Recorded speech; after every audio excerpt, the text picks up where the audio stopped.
Good day, fellow champions of inclusion. I am AA Ron, and this is the Inclusive Dad Podcast, where we explore inclusion and make it practical. Thank you for taking time out of your busy schedule to join me in exploring ways we can create a more inclusive world together. You are important, you matter, and you can make a difference.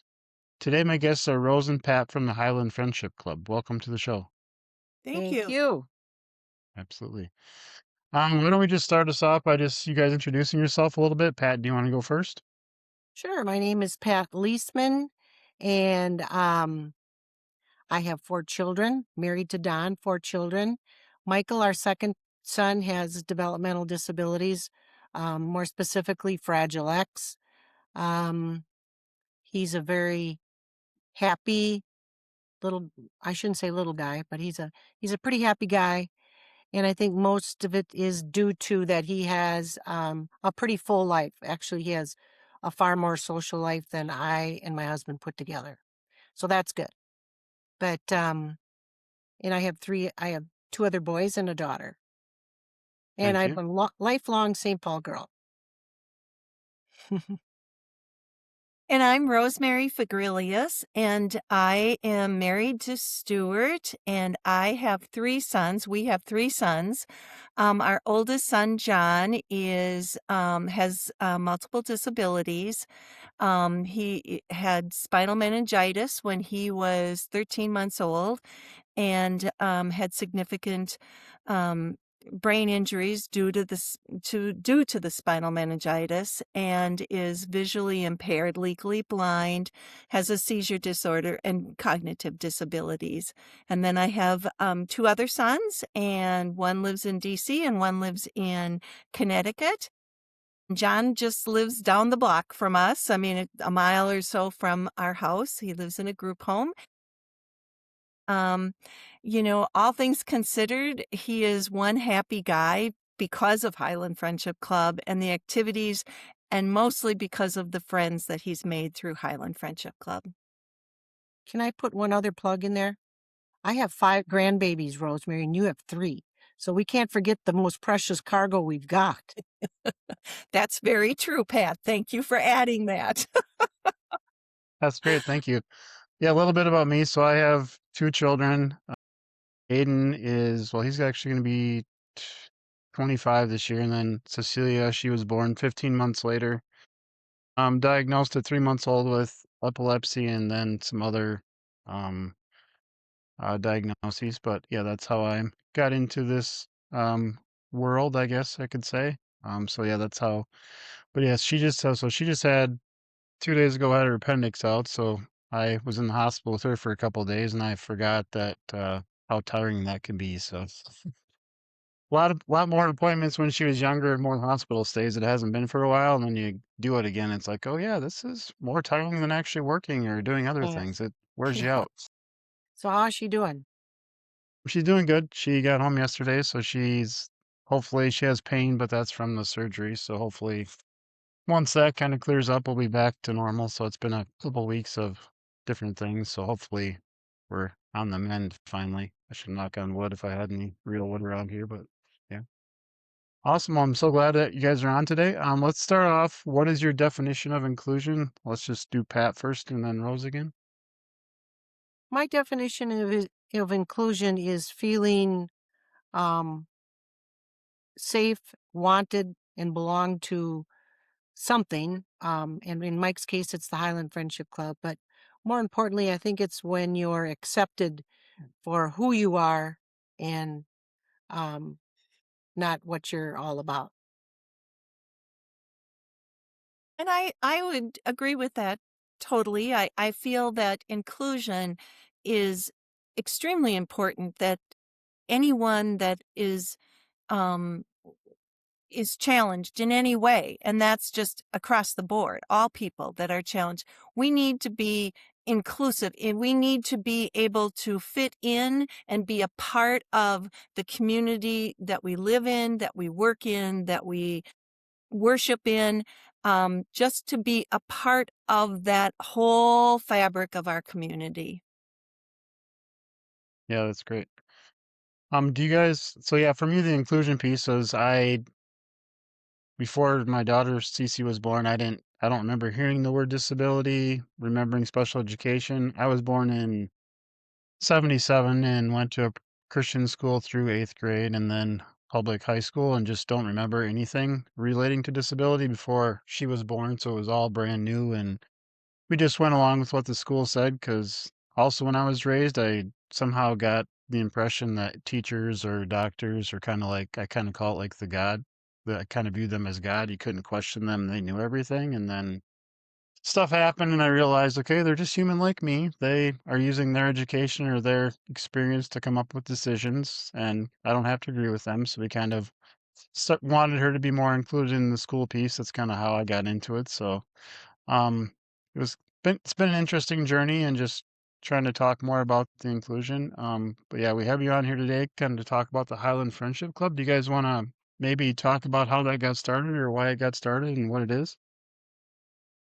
Sure, that's great. Pat and I often we are the co-founders, and Pat and I often are referred to as this great moms that started this wonderful organization, which it is, but it really took a village. And but for Pat and I, what we really recognized, and Pat, jump in anytime, but I guess what we really realized that in grade school things were okay with our children. Both Pat's family and our family wanted our children to be included in a regular setting and not in a separate special education programs. We started very early when our boys were very young and things were going very smoothly, so to speak, through grade school, through the elementary. But when they really hit junior high, that's when really everything fell apart because they were no longer included in most of the school activities, social activities. And we really came to the conclusion that they needed something more than just their parents or their siblings, and attending all of their siblings' activities and being dragged from one thing to another and not really having a connection and a membership in something, being part of something.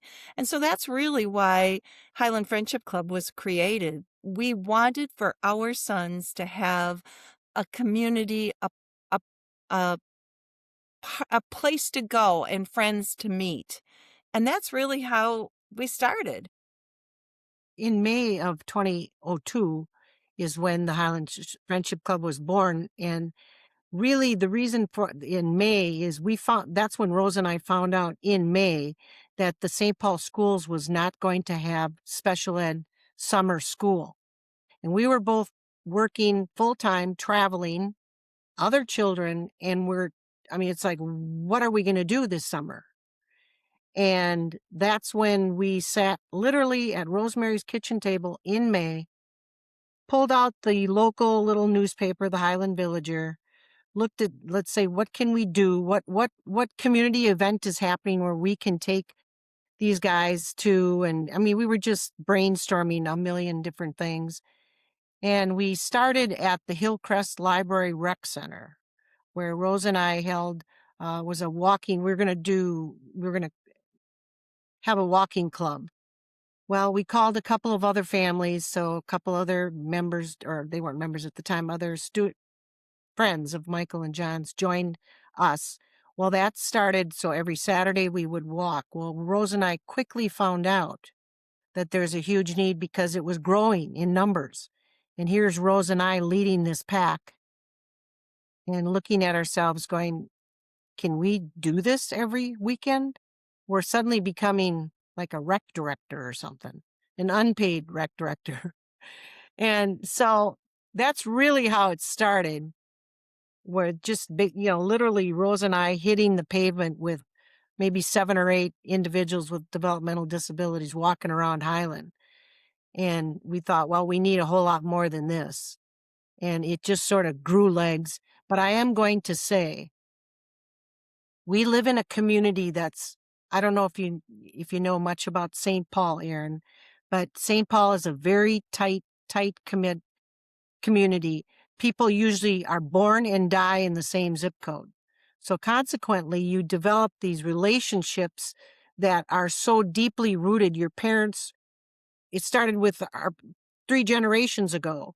And so Rose and I are very connected people because of that. So we called upon some of our resources. This is what we're thinking. How can you help? And it literally, by the grace of God, grew legs. There's an individual that is a good friend of ours. His name is Pat Harris. He was a St. Paul City Councilman at the time. We met with him in a coffee shop and said, "This is what we want to do." And he provided some seed money for us to actually become a viable 501c3. Because up until this point, Rose and I were just kind of out of our own pocketbooks. We're paying for this stuff. And that wasn't sustainable, let me tell you. Yeah, thank you so much. There's a lot there. I thought of like 12 questions, but so the first thing that kind of jumped out at me when you were talking about like it started May of 2002, and the reason was because you had just found out St. Paul was some public schools wasn't going to have summer school, which is just that statement. There's so much wrong with it because we never had a situation where the school said we weren't going to have summer school, which legally there had to have been one kid that needed it, which so we could spend an hour talking about that, but Right.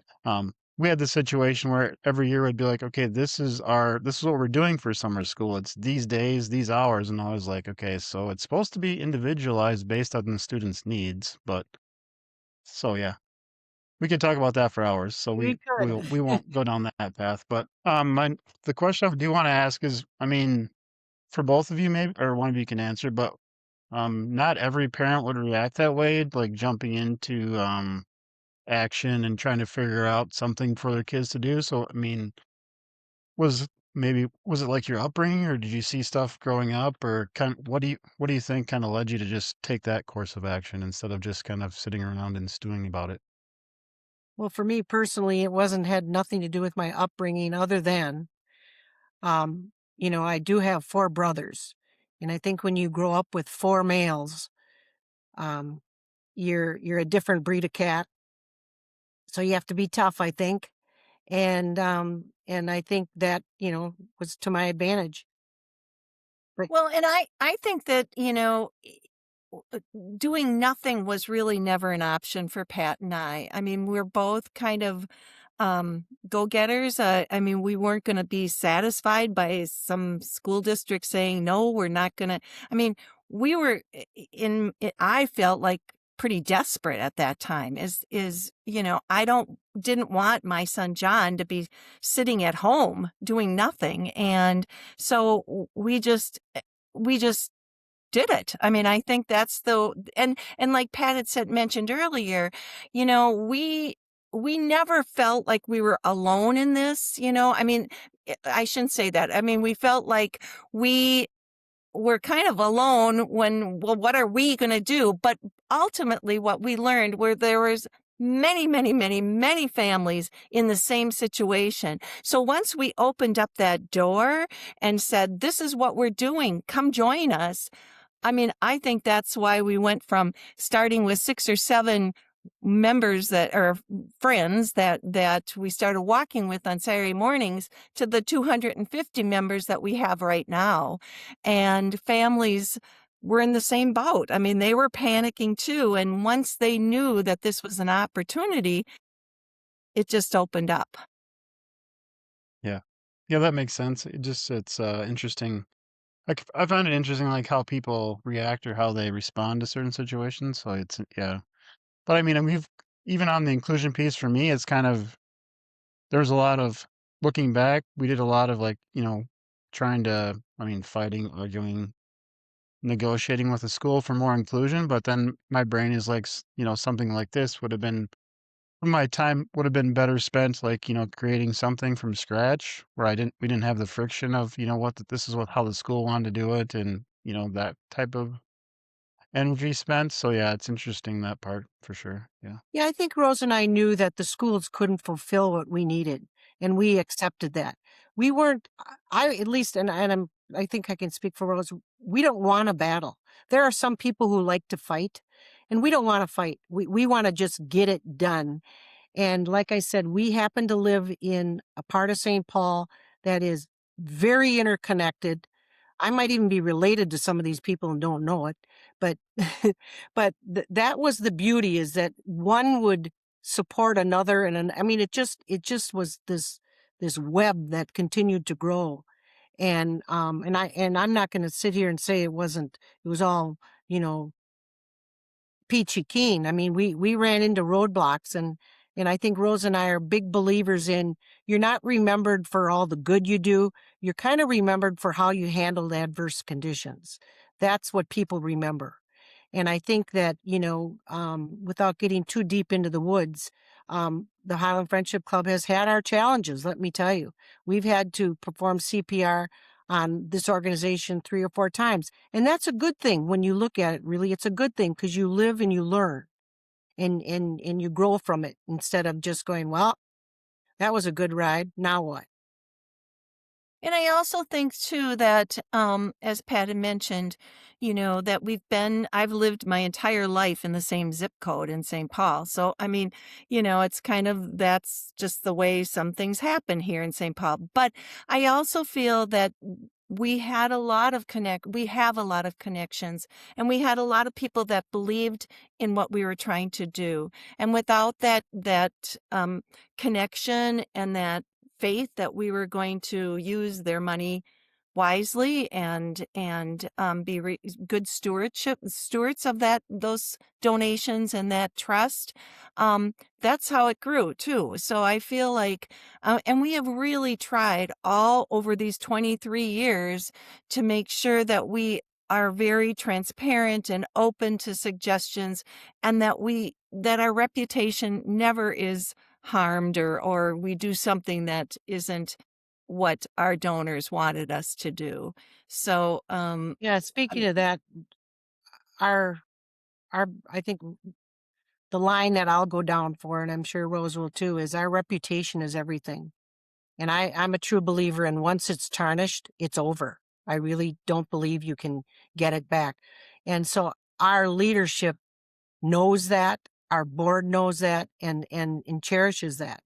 There are people that maybe don't have a lot of information about the Highland Friendship Club, but because they're connected to either Rose or I or a board member, they are donors, because they believe in one of us.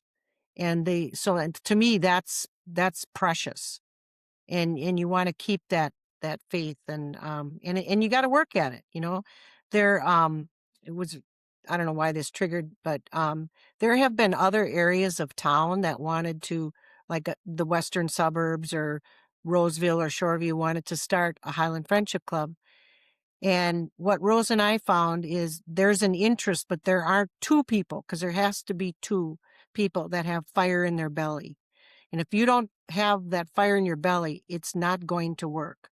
So, like I said earlier, we've met with some of these groups, and they sure want it, but it takes a ton of energy, and it does take 2, because the moments during these 24 plus years that either family situations came up or you're down in the dumps, I could call Rosemary, and Rosemary would either pick it up, tell me to get going, kick me in the butt, whatever.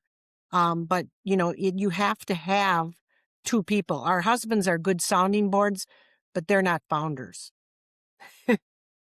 Yeah, that's great.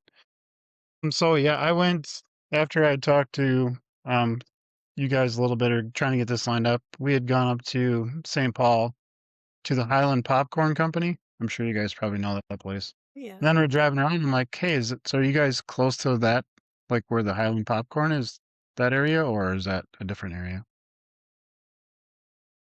Well, no, you mean our office? I mean, is Highland like a neighborhood? Like that's Yeah. the whole Right. area? Okay, Yes. Yes. gotcha. Yeah. It's a neighborhood. That's our Mhm. that's our little downtown kind of, that's Okay, the Highland yep, Village is where that is. And that's really where we started our initial, programs. We both live a couple blocks from Highland Popcorn. So it's not, that's our neighborhood. And one of the things that we always wanted, one of our visions was to always have our members part of the community. We didn't want to go to the other side of the city. We wanted them to be on the streets in that neighborhood. We've always wanted not to have like a center or just one place that they go to. So we've been really fortunate to have the connections that we've had with the Jewish Community Center right down the block from the popcorn place. We've had Cretin-Derham Hall, who have been a tremendous partner for us, a high school that my son still goes to every single day, every single week, to be a worker, a volunteer is what he is. But he goes there. He's been part of it. They have a club there that includes our Highland Friendship Club members or any member with a disability. We've had we also use a small little Lutheran church that's very close to Highland Village there that we do our programming. I was there last night with some volunteers with the cooking class. I mean, so we really wanted, the vision was always to have our members part of the community, not just a place they went to. Yeah, we don't want to be a day program. We're not a day program. Like yesterday, I mean, Thursdays we have adventure days. I mean, we are, if you look at our schedule, we're out and about a lot. And that was from day one, the mission. If we wanted John and Mike in a place, there's plenty of those. And I'm not saying, but they're not a very good setting. It's just that for Mike and John, it would not work. It would not work. Yeah, does you guys want to talk maybe about like the different things you do? I know, do you guys, is there like a baseball game or some kind of a thing you guys do? Like, I think it was August. I saw a flyer for some kind of a softball or baseball game. Yeah, it's called the Really Big Game. And it started at Cretin-Derham Hall. No, it started at the Ford Little League field about, I don't know, 12 years ago, Rose? Something like that. Yes, yes, And it was yes. a local family that invited us to participate or to actually, we were playing baseball. One night we're to gather and play baseball. And it's morphed into the Really Big Game. I mean, it's huge. I don't know if you've seen any of the videos, but it's now outgrown Cretin-Derham Hall. We need more space, so it's this year it'll be at CHS Field in downtown St. Paul. So again, it's not because of Rose or I or one person. It's a committee of volunteers that just continue to look for ways to make this a bigger and bigger game. It is an amazing thing. I can't believe we're going to be there. And That's I cool. also think, though, going back to, it was a family that really came up with this idea, and on their own, separate from Highland Friendship Club, they sort of created this event. And again, it's a connection. They live in Highland. Their kids went to the same schools our kids went to, and they just were passionate about doing this. They're big baseball family right there on Cleveland Avenue in St. Paul at the Little League field. And now, like Pat said, it's just mushroomed into this huge event. And I mean, the Highland Friendship Club, we do, we our revenue stream is really fundraising. It is grant applications, grant seeking grants, and then also personal one-on-one donations. And these fundraisers are critical to our existence. We have member fees also for our classes, but this really big game. I think right now we have 70 to 80 members that sign up to participate in this. And without the support of the community, it would be impossible to pull this big event out. But it is a highlight of the year for our members. It's incredible. But we also have a big Lanes for Friendship fundraiser. We have smaller, fundraisers, but we really have always tried to make sure that our members are part of these efforts. And it's really important to make sure that we don't lose the vision and the mission of Highland Friendship Club, and by including our members in these activities, um, it shows everyone the benefits of their donations and the benefits to our members.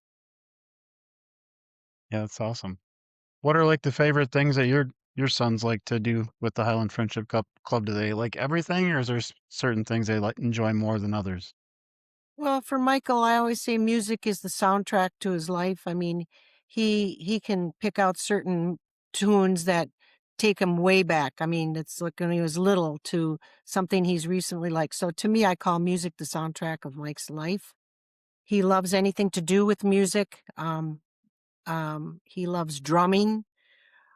He loves any sort of music class that we there's Glee Club on Tuesdays. He loves Glee Club, and he Michael does mostly music and fitness. He's not too much into the fine motor type of skills, but he calls it his club. Sometimes he calls it his friends. So it depends upon the day as to what Mike calls the Highland Friendship Club. But it's it's um it's interesting to see Michael isn't exactly the most verbal, but I know him well enough that, when he's happy, and sometimes he may not interact with one person, but he wants to be there. And there are several members like that that from, if you were to just kind of focus on them, you'd wonder, are they having fun? So everyone, it just tells you how different we all are. Mhm. And for John, being legally blind, his world is much more limited to some things. But John also loves music, but he also loves, we have one of our classes or activities is a book club. And they always say when one sense you lose one of your senses that the other one picks up. And John's a really good listener and loves book club and loves being in this at the library. We try to have our classes and activities in the community. And so the Hillcrest Library is right there on Ford Parkway. And so we use that space for book club. And he loves to have, book club is just so important to him. And he's a good listener. He loves to read. He can't read, but he listens and people read for him. That's how we do it. And so, things like that. For a person that is very limited in vision, he loves making things and arts and crafts. He loves cooking, um, and physical activity, which is what something my husband and I really wanted for John, was to be physically healthy. Even though he has a seizure disorder and all these things, he loves to be, we still have walking clubs. So he loves going to walking clubs, and he loves, Fit with Friends or Fit Like Rocky or these different classes that we have. And I know a lot of it is being physically active. But I also think that it is being part of a club, being listening to other people, and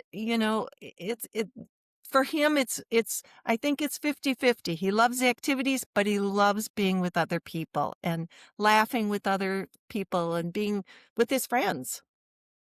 Rose was talking about the Highland Library, and that's a huge example of community engagement. And that's what every nonprofit prays for, is community engagement between the Highland Library and Lunds and Byerly's. But let me go back to the Highland Library. Mike, too, is not a reader, and Mike will roam. He'll roam the room, and he's listening. And we have a partnership with Highland Catholic School, which is across the playground. So there's 7th and 8th graders that participate in the book club every week. So that is just that, to me, is community engagement. And our members love to see their friends from Highland Catholic. And more importantly, I can't tell you the number of people that I see wherever I am that will say, "So I saw you and Michael, or I see Michael at the Highland Library. What's going on?" Well, that's a perfect opportunity to talk about the book club. And it's just an amazing partnership. And the other partnership in Highland that we truly treasure is Lunds and Byerly's. We create these greeting cards, and they sell our greeting cards in their store year round. And it's just been a beautiful, beautiful partnership and support from the Highland from Lunds and Byerly's. But again, many of our members are employed there as well. So we just can't thank Lunds and Byerly's enough. Yeah, that's great. What is one tip that you can share to help the listeners be more inclusive today? So just something anybody can start doing today to be more inclusive. My I don't know suggestion what. would be just ask. I mean, just, if you want your son or daughter or family member or friend to be included, I believe that people are all really good and want to help someone, not help, but really include someone into whatever they're doing. People are always willing to make accommodations or assist, but I think sometimes we all need to be asked. And I just would encourage families and friends to just say, hey, how can we include this person? How can we make this opportunity, this activity work for some of our members? And sometimes you just have to dive in and you're going to fail, but unless you dive in and who's keeping score? I mean, I think the thing is some people just back off on something like that. And I mean, I've had people stop me and I wouldn't ask the question in the way they're asking it. But then again, I don't, they don't live in my life and I don't take offense to that. I think you have to look at it in a positive way that they're asking or they're smiling at you and maybe they've smiled at you 3 times in church for the last month or so. So maybe you go up to them and say, hey, hi, and, blah, blah, blah, blah, blah, instead of, just pretending you haven't seen it or something. I don't know. Yeah. Yeah, those are great tips. If people want to know more about the Highland Friendship Club, where's the best place they can connect with the Highland Friendship Club or find out more? Well, Rose will give you her personal cell phone number. Um, That was That's tricky. how That it was used to tricky. be. That's right. That's how it used to be. Yeah. Yeah. Well, I think the website it's a new and improved, beautiful website at www.highlandfriendshipclub.org. Okay. You'll find, it depends upon what your question is or what you're looking for as to the person that can help you, but there's general numbers too. And from, I think we're really good at responding to people's questions. The other Awesome. thing is, I would encourage any of the listeners out there to really look at the website, but then try a Zoom meetings, try a Zoom call program, because we have so many um, programs and activities and classes on Zoom. One thing that I forgot to mention is my son John, loves bingo, bingo, and it's a riot when John's last year spent a week in the hospital as well, and there he was plugged in and playing bingo, and I just it's such a fun activity. There's exercise classes and there's just a lot on Zoom, and try it and just see. We have people that participate in our classes all across the country, and we don't see them except on Zoom, but they're still our friends. And obviously they're welcome in person as well. And if money is an issue, I would suggest that you contact our program director.